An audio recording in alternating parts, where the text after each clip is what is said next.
కొంకెపల్లి జిల్లా పరిషత్ ఉన్నత పాఠశాల ఉపాధ్యాయురాలు నోటి దురుసు నిర్వాకం ఎంఈఓ మానవ హక్కుల సంఘం వరకు చేరింది. పిల్లల ప్రవర్తన నచ్చక ఉపాధ్యాయురాలు వరలక్ష్మి పేరెంట్స్ మీటింగ్ కోరడం జరిగింది.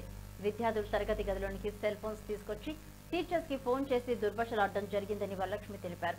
ఈ విషయంపై ఎంఈఓ మాట్లాడుతూ తల్లిదండ్రులను ఇటు ఉపాధ్యాయులను వివరాలు సేకరించి బాధ్యులను తగు చర్య తీసుకుంటామని చెప్పారు.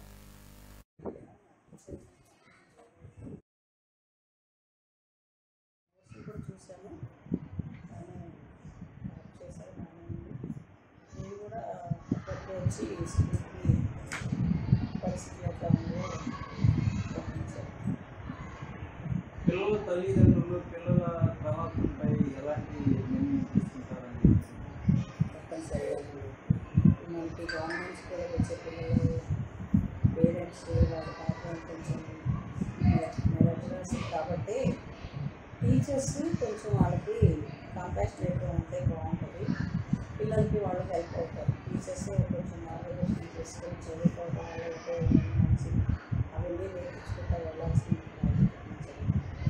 కాబట్టి ఉన్నదే పిల్లల కోసం కాబట్టి అండి పిల్లలకి ఆ పాయింట్ ఆఫ్ వ్యూలో మనం ఒక సెకండ్ పేరెంట్గా ఉండి పిల్లల్ని మనం గైడ్ చేసుకోవాలని చెప్తున్నాము. అలాగా ఉండాలని మేము అడ్వైస్ చేస్తాము. ప్రభుత్వం అంతా కోట్లు వెచ్చించి పిల్లల ట్రైనింగ్ కోసం చేస్తున్నప్పుడు టీచర్లుగా మా బాధ్యత కూడా మేము చేస్తున్నాము. అదే మేము తెలుగులో టీచర్స్ కూడా చెప్పాము.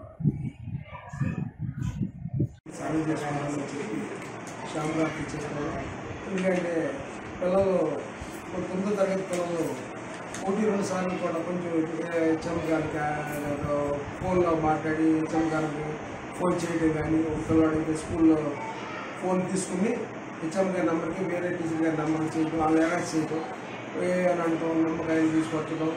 మరి మాకు స్కూలు వాటర్ లేదని ఒక రోజు టీచర్ గారి దగ్గర టీచర్ గారు నాకు ఫోన్ చేసి సర్పంచ్ గారు ఇట్లా చాలా ఇబ్బంది పడుతున్నారు అన్నారంటే అమ్మ ఒకసారి మీరు 10 గంటల మీటింగ్ పెట్టండి నేను కూడా వచ్చి మాట్లాడుతున్నాను అంటే ఆ మాట కోసం హెచ్ఎం గారు నన్ను మీటింగ్ పెట్టడం జరిగింది.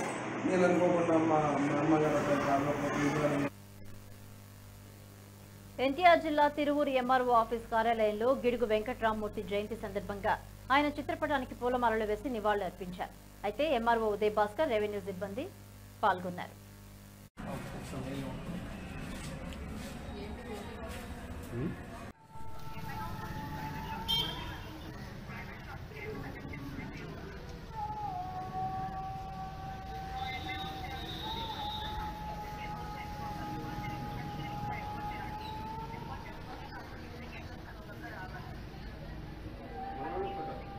ఫోటో కూడా